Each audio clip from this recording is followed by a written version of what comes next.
I am really trying to plan my next international trip. I want to travel somewhere, I will say, close to this winter, maybe this fall. And there's two destinations that are at the top of my list. And I've talked about these destinations before. And if you know what they are, go ahead and drop them in the comments. Hey, what's up, everybody? This is Chris, and thanks for watching the video. Don't forget to please like, subscribe, and comment so YouTube can know that you guys love this type of content and they can send it out to a wider audience. And don't forget, keep running those plays. Back to the video. What's going on, everybody? Welcome to the channel. Man, I got a dilemma. I really have a dilemma, and I'm counting on you guys to help me with this dilemma. So the problem I'm having right now is I am really trying to plan my next international trip. And I want to travel somewhere, I will say, close to this winter, maybe this fall. And there's two destinations that are at the top of my list. And I've talked about these destinations before. And if you know what they are, go ahead and drop them in the comments.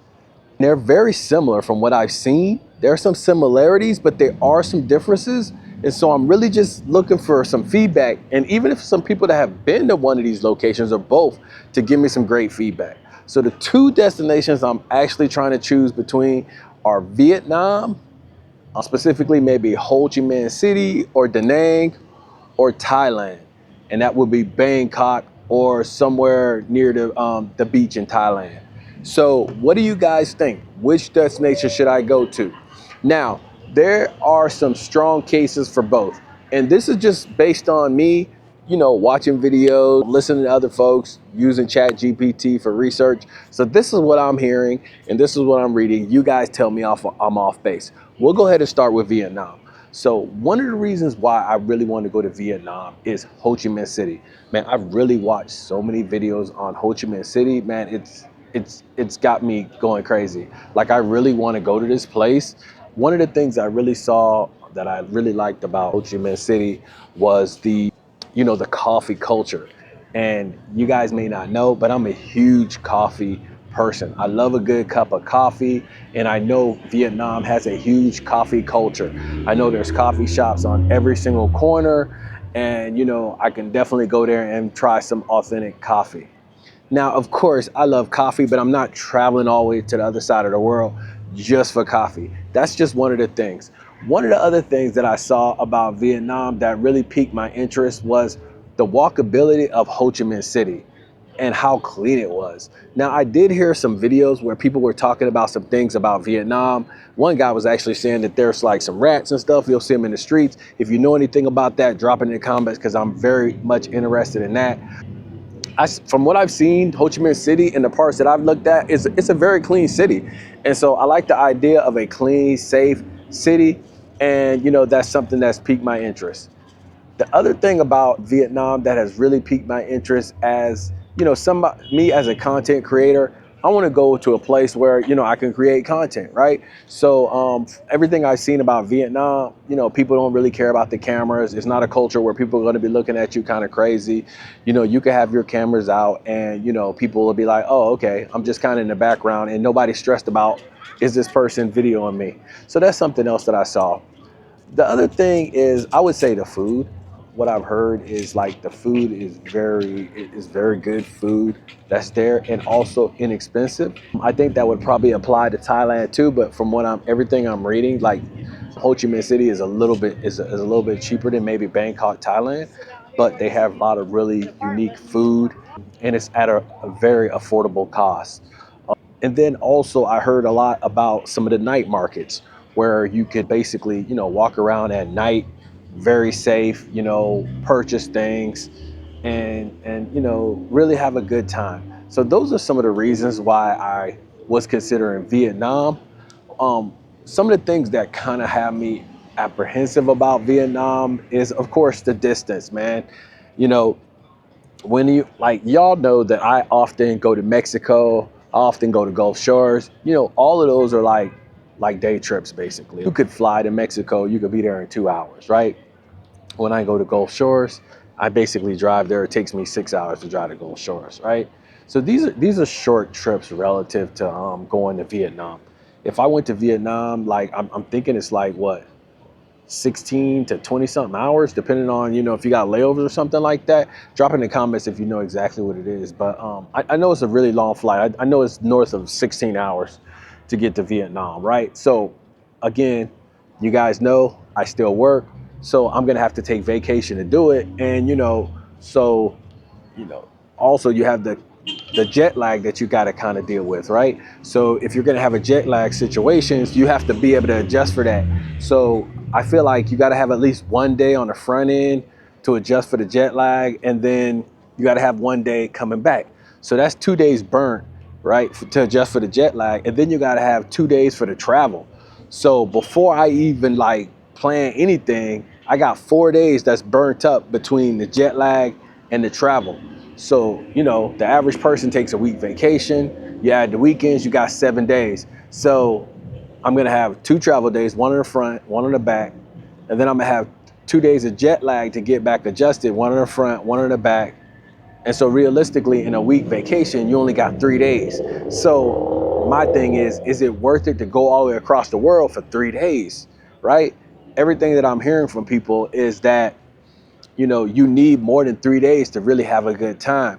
So I could be strategic around some holidays to try to get a little bit more than the 3 days. I may could end up stretching it to like 5 days, maybe even 7 days, depending on the holiday that I travel around. But, I don't want to be in a situation where I'm dumping like more than 5 days worth of vacation to do it because, brother needs to stretch his vacation out for the whole year. So that's one thing that I would say that is a detriment to both. But tell me how you guys work around that. I want to hear from folks that actually got W-2 jobs that actually take these trips. Like, how bad is the jet lag? Does the jet lag really like mess you up to the point where I need to plan for a down day of jet lag on both ends? Or is that something I don't need to really be concerned with? Because I feel like it really is, because, is daytime over here, is nighttime over there. I like to sleep. I don't want to be in a bad situation. And of course, when I come back and I got to go to work, I don't want to be all tired because I've been up all night and, da da da da. So that's for Vietnam. So that would apply to Thailand too.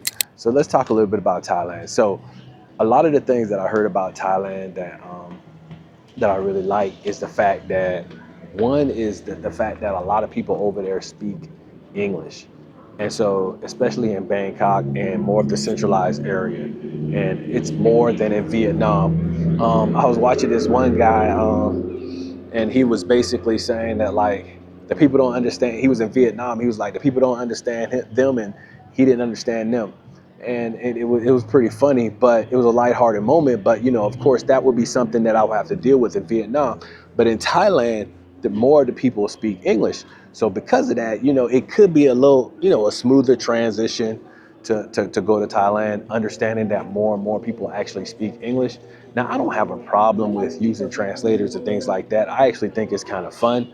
But, it would be good to, talk to people. But I think one thing we got to recognize, especially when you're going to other people's country, like we can't be so selfish to be like, oh, these people need to speak English. I definitely don't have that mindset. I have a mindset like we're a guest in their country. So, we need to try to acclimate to their language. But I mean, the bottom line is I'm not going to learn Vietnamese or Thai in the amount of time that I'm over there. So, I'm just going to do the best that I can. But, for Thailand, it's definitely going to be more easier transition because the people over there speak English. And what I'm hearing is like in Bangkok and like the concentrated areas, a lot of people speak English, so you're not going to really be in a situation where you're struggling for the language. The other thing that I heard that's really good about Thailand is, and it's similar to Vietnam, but I heard it a little bit better for Thailand, is the food. I heard like their food is incredible. Like, because the Thai people, they use like heavy spices and they just really know how to season their food. And a brother loves some good seasoned food.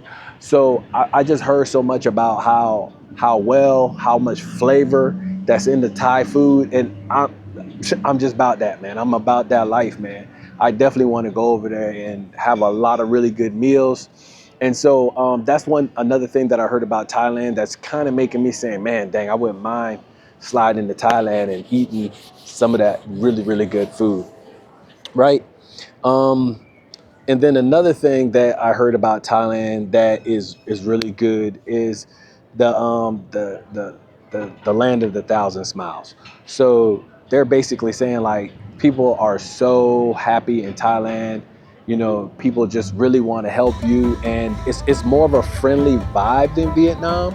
Not saying that Vietnam isn't friendly, but I've heard like the Thai people are just more naturally friendly to foreigners. And tell me what you guys think about that. Has that been your experience? Now, I know there could be some individual experiences that may be different, but in general, it's kind of what I'm looking to hear. Like, what has been your experience over there in Thailand? Has it been pretty friendly? Because that's what I heard, is that the Thai people are very friendly. So I'm gonna go about with that. So one of the things that kind of, I'll say, so those are all the good stuff. So the bad things about Thailand, or the things that kind of made me say, you know, kind of resistant about Thailand, is it's kind of oversaturated now, man. I feel like everybody is kind of going to Thailand, and it's, I don't have that fear of missing out. So like, but I don't want. It's one of those things I'm kind of on the fence on. So it's like it's very trendy and everybody's there, and that's not making me not want to go there. But that's like, is Vietnam more of the new school place that I should actually go? Is Thailand played out, right? That's kind of where my thoughts are with it. Like, I still think it's a great place to go, but I feel like everybody goes to Thailand, and I think it's like overly touristy. And one thing about me, one thing I really appreciate, and it's one of the reasons why I really like going to Mexico, and it's one of the reasons why I went to like Merida and went to the markets, is I love like going to these other countries, but like I don't want to feel like I'm still in the United States. Like, there's places in like some of these countries where you're gonna feel like you're somewhere like in the United States. An example could be a place like BGC in the Philippines, right? That city is so modern. I never been there, but I'm just looking at the videos, man.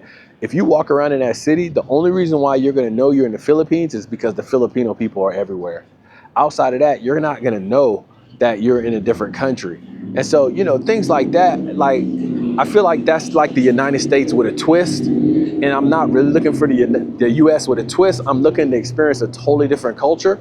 And whereas I know Bangkok still has the Bangkok, Thailand culture, it's been very much modernized to the point where it's almost like a large major city in the U.S. And I'm not saying that's a bad thing, but is that going to kind of take away from my experience if I'm really looking for that true authentic feel?